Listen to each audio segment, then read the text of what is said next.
Curiosity was the first thing that stirred inside her that night, faint as the ache in her bones, yet stubborn enough to keep her moving when sense said stop.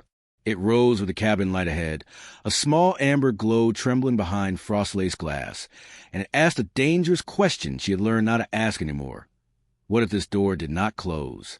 Clara made Whitlow pause at the edge of the clearing, snow swallowing the sound of her breath, and wonder how a life could narrow to a single step forward or back. The mountains loomed like silent judges, and the cold pressed against her ribs as if reminding her that hesitation carried its own punishment. She had been turned away already, softly and then not so softly, by a town that pretended not to see her until she stood too close. Faces had hardened, voices had lowered, and hands had pulled children behind skirts. No one had spoken cruelty outright. They never did. They only spoke whether shortages, rules that were never written down, but always enforced. By dusk, her feet burned and her pride felt heavier than her pack, and when the last door closed, she understood that night would decide something final. Shame settled over her like an old shawl, worn thin but impossible to discard. The cabin was not meant for her. She knew that before she knocked. It belonged to a man whose name carried weight in town, though he rarely showed his face there. Elias Crow lived higher than most, closer to sky than judgment, and people spoke of him with a mixture of respect and distance. They said he was wealthy in land and quiet in manner, that he paid fair and spoke little, that he had chosen the mountains over company. Clara had never seen it before, but she had felt his absence, the way people filled silence with speculation. She lifted her hand, then lowered it. Curiosity tightened again, not hopeful, just insistent. The knock sounded small against the door, and for a moment she thought she had imagined it. Then footsteps came, slow and steady, and the door opened to warmth and lamplight, and a man whose eyes held no surprise at finding her there. Elias Crow stood framed by pine and firelight, broad-shouldered, his hair touched with frost, his expression unreadable but not unkind. He looked at her as if she were a fact, not a problem. Words tangled in her throat. She managed only the truth, pared down to its bones. Just one night, her voice wavered despite her effort, and she hated that it did. She did not mention hunger or fear, or the way sleep had become a luxury she no longer trusted. She did not ask for food or mercy. She asked for time. Elias listened without interrupting, his gaze dropping briefly to her hands, red and trembling, before returning to her face. The silence stretched, heavy enough that she prepared herself for refusal. Instead, he stepped aside. The gesture was simple, almost casual, but it struck her with more force than anger would have. He did not question her worth or her story. He did not warn or bargain. He opened the space and let her decide. Clara crossed the threshold as if crossing water, careful not to disturb what had been offered. Inside, the cabin smelled with smoke and soap. The fire crackled softly, and the walls held the day's warmth like a secret. Elias took her coat without comment and set it near the fire. He poured water, set bread on the table, and nodded toward the bed in the corner. When she shook her head, instinct flaring, he simply said he would take the chair. The words were plain, unadorned, yet they settled something in her chest she had not realized was still loose. She ate slowly, afraid the moment would fracture if she moved too fast.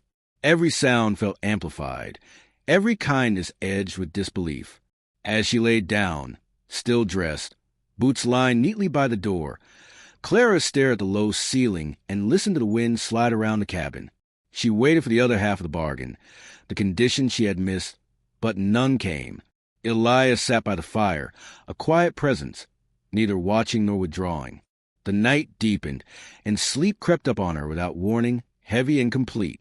In the hours before dawn, Elias tended the fire and thought of nothing he could name. He watched the woman breathe, shallow at first, then slower, and understood that whatever had brought her to his door had taken much from her. He felt no triumph in sheltering her, only a steady sense that this was how the night should have gone. Outside, snow continued its patient fall, erasing tracks, softening edges, and leaving the world poised, as if waiting to see what morning might allow. Morning arrived without ceremony, pale light easing through the small window and settling softly across the cabin, as if it feared waking anyone. Clara stirred before she opened her eyes, sensing warmth where she expected none, and for a fragile moment she believed she was still dreaming. The fire had burned low but steady through the night, and the air no longer bit at her skin. When she finally sat up, she found Elias at the table, mending a glow with careful hands, his movements unhurried and sure. Embarrassment rose swiftly, sharp and familiar, yet it did not find purchase the way it usually did. She stood, smoothing her dress, murmuring thanks that felt too small for what had been given. Elias met her words with a nod, as though gratitude were something that needed no reply. He set a tin cup of coffee before her and turned back to his work, granting her dignity by not watching her take the first sip. The simple respect of it settled her nerves more than the warmth of the drink. The storm worsened by midday, snow thickening until the world beyond the window disappeared entirely. Elias remarked on it only once, saying the pass would be closed for days. He did not say she must stay, nor did he suggest she leave. The choice lingered between them. Quiet and unpressured, Clara busied herself with small tasks, sweeping the floor, washing the cup, restoring order where she could. Each action felt like proof that she belonged somewhere again, if only for a little while. Time stretched in gentle increments.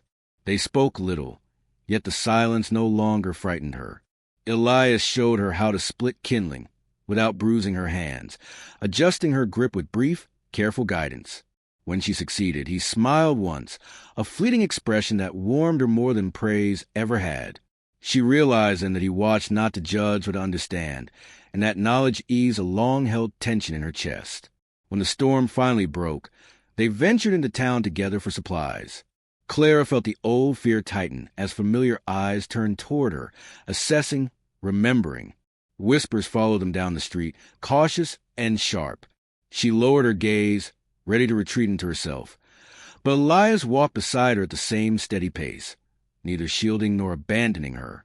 His presence did not erase the looks, yet it altered their weight.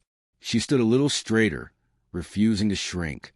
Days passed, then weeks, marked by routine and the slow thaw of winter's grip. Clara learned the rhythms of the cabin, the work that kept it alive, and the man who shared it. Elias spoke more as time went on, offering small pieces of his history, without drama. He had chosen solitude after learning that crowds could still leave a man lonely. She listened without interruption, honoring his trust by not pressing for more. In return, she shared fragments of her own past, selecting them carefully, discovering that he accepted even the broken pieces. One evening, as the snow softened into slush and the air carried the promise of change, Clara prepared to leave. The thought had grown quietly inside her, born not of fear, but of habit. She packed her few belongings before dawn, moving silently so as not to disturb the peace she had found. When she turned, Elias stood in the doorway, awake and calm, as if he had expected this moment. He did not ask where she would go. Instead, he spoke plainly, saying the cabin was not charity but a shared place, and that staying was not a debt she owed.